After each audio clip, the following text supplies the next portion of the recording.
You touched on this a little bit, and I know this is probably the most difficult topic when it comes to Jim Brown about how some of the allegations of violence against women have impacted his life and legacy and how people perceive him. So, can you Yeah, I expand a mean, little bit on that? And I mean, we don't need to go through the whole sordid history, but how has these repeated allegations affected his legacy and the impact that he's been able to have, it's on this country? interesting. A lot of people in public life have scandals and then move beyond them and they become footnotes in their lives.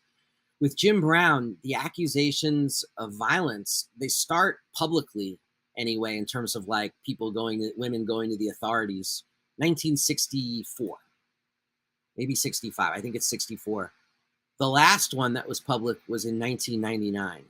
So you're talking 35 years of charges that would come up. And so, of course, that's going to affect your ability to be embraced by certain sectors of this country. And when you're Jim Brown, there are other sectors of this country that wouldn't embrace you even if you were a monk. So he put himself in a position of limiting the allies that would come to him and link arms with him. And he was also very much a loner in many respects. Like he might have started organizations, but he was not somebody who needed people to link arms with him in his own mind. So that put him in a state of political isolation that he did not he deserved to not have in some respects, but in other respects, like violence against women, like admirable men who are admirable in many parts of their lives, who did horrible things in their personal lives that today we find abhorrent, is such a feature of 20th century fame and manhood. And I think as a society, we really are wrestling with what we do with the cultural, artistic, political products of people who in their personal lives did terrible things, especially people who in their personal lives allegedly did horrible things and then didn't do some kind of big mea culpa, Barbara Walters interview. Like, because for Jim Brown, honestly, he felt like that would be demeaning to ever apologize for anything he did, because he frankly didn't see anything he did as something worth apologizing for. He saw it much more as a case of being railroaded as a political black man. But you know that expression, just because you're paranoid doesn't mean they're out to get you. Just because there were people absolutely trying to railroad Jim Brown doesn't also mean that there was a lot there. And it really does go to that question of masculinity that we were talking about before. Because masculinity, I mean, can stray into toxicity very easily. And I think we're only really reckoning with that in the last several decades, honestly, as far as, this idea of being a man, Hmm. be a man, man up and all that stuff is not something we need to be saying. It's actually something that leads us often in very difficult and toxic directions. Yeah, especially with that combination of fame and money that he had. And I think I saw one of the obituaries about him that said that, the same person can be a villain in one story and a hero in another.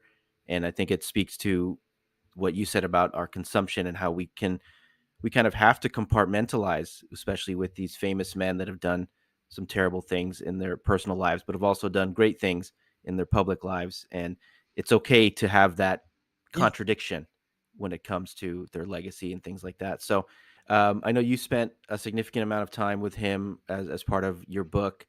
So what was some of your takeaways from spending some of that up close and personal time with him as a person? Did he seem, regretful about Mm. anything or apologetic about anything? I know probably One not thing, given what we one thing, talked about, but to be yeah. honest. And first of all, just so people are clear and so no one thinks I'm putting on any sort of airs, like I spent a very short but extremely intense time with Jim Brown. I basically stayed at his house for a week.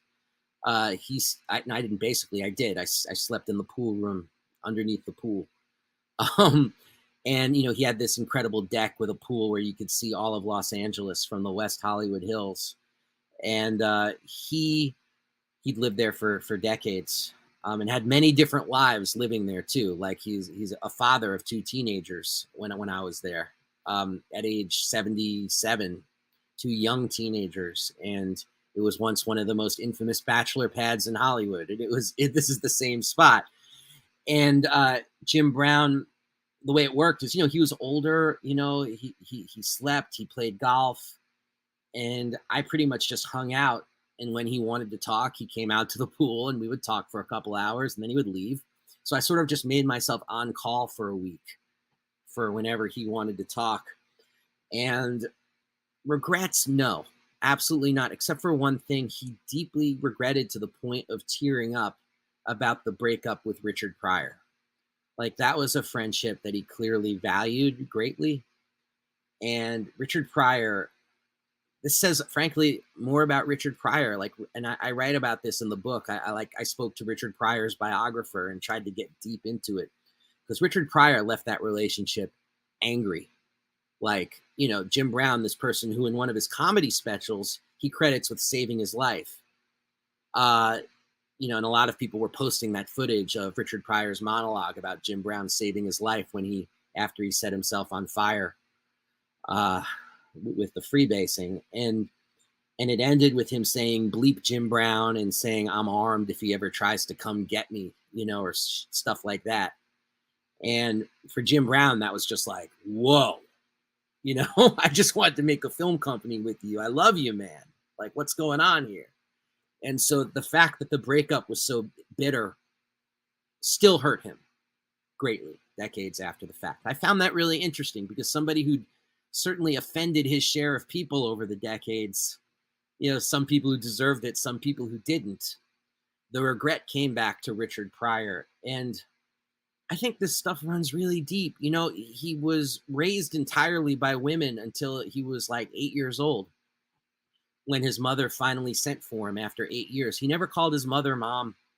That was always reserved for his great-grandmother. She was always Teresa. They had an extremely stormy relationship. And he spent a lot of time living in high school with the family of his girlfriend. I mean, it was very, very ugly. So these relationships with men meant a great deal to him, formatively.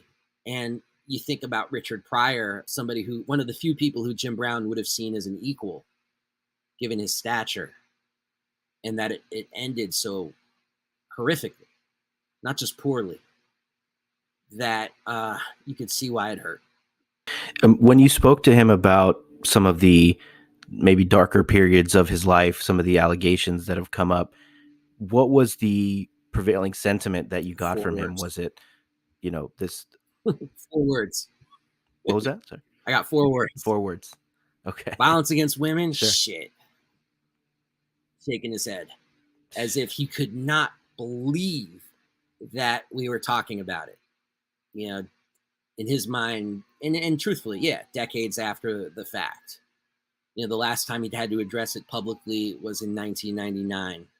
So, and I'm talking to him in like 2014, 2015. So he just could not believe that was still sort of hanging over his head. And the reason, and you know what? I can't even tell you honestly that I would have raised, he's that intimidating. Like, that I wasn't confident. And people were around him were saying to me, do not ask him about that. Yeah. So I'm getting a lot of pressure to not go there. But when I was there, that's when the Ray Rice situation, the video of the Baltimore Ravens linebacker punching his then fiance, Janae Palmer, was in all the news. And there were several columns, including in the Cleveland papers when I was there, saying that the Cleveland Browns, in the name of our new post-Ray Rice consciousness about violence against women in the NFL, should sever all connections with Jim Brown. And people were telling me, don't ask him about it. And then he walks into the room and he's holding the newspaper with the article and throws it down. So it's like, how am I not supposed to be like, your thoughts? And he was just like, he just couldn't believe it, because he saw a lot of it as complete and utter unadulterated BS. Yeah. And I think what's probably going to happen, just like with a lot of historical figures, is some of these details are going to get muddied, and we're just going to be able to look at his stats and Yeah. appreciate him as an athlete. But obviously, it's so much I'm more glad you used complicated that than word that. because it's a Uh, controversial word, and I agree with it. And I want to be really clear about this. Like, violence against women, and I know you agree, is not complicated. It should never happen. But an individual who does great things and does these other things that we absolutely rightly condemn, that's complicated. That's complicated. And anybody who says we're all one thing is lying.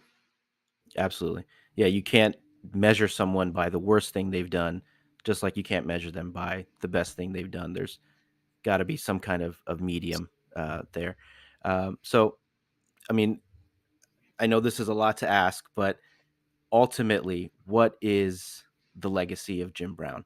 You can say as an athlete, as a person, as an activist, as an actor. What is your main takeaway from his life and Hmm. legacy? I know this might not be exactly what you're looking for, but for me as an individual, his legacy is you could even be Jim Mother effing Brown, and capitalism will do no favors for Black America.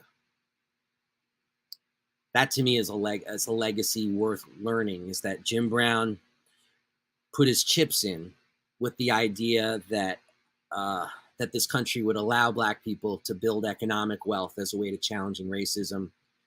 I think stories of places like Tulsa, the Tulsa massacre, tell a much different story. But I also think, and a lot of people talk about Tulsa as a way to make that point, and other independent Black hamlets, other Black Wall Streets in the United States that were destroyed through violence. But to me, Jim Brown's life tells that story in an even much more poignant way. Because it's not like there was a figure in Tulsa who earned white America's, if not love, at the very least respect. And people might have hated Jim Brown, but they respected his ass. You know what I'm saying? That's disrespectful. I'm sorry. They respected him, not his ass. Sorry. I'm just talking too fast. But they respected him. They Sure, respected sure. him. But even with that respect, even with that fame, even being James Nathaniel Brown, the doors were still closed. His fame could open them. Perhaps money could be accessed here and there. But if you're talking about a community wide shift, not there. Yeah, I think we can both agree that this liberation, racial, moving to a post-racial society, whatever liberation is not going to happen through capitalistic means. It's not going to happen through, these traditional means. It's not going to happen through the system that was actively holding him and folks like Joe Lewis down and so many other black athletes. We talk about LeBron a few times, and even this guy, superstar athlete, billionaire, maybe one of the most famous people on the planet, can still have his Yes. property defaced by a Well, racial slur that's hundreds of years old, and it'll still have the absolutely. And same I'll impact. jump on LeBron Yeah. too there, or jump on the example of LeBron.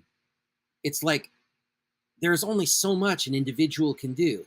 Like, think about the amount of amazing like effort, money that LeBron has put into making that promise school in Akron, Ohio. So much work went into that. So much money went into that. So much heart went into that. And that's one damn school in Akron, Ohio. You know what I'm saying? It's like these things require Marshall Plan levels of economic intervention, and this country is not going to do that. Not. So thank you so much, Dave. I really No, appreciate it. I know we went over time. Thank you so much for hopping on and responding to my Twitter DMs to talk about Jim Brown. So thank you no, again so I much for really your time. enjoyed it. Thank you so much.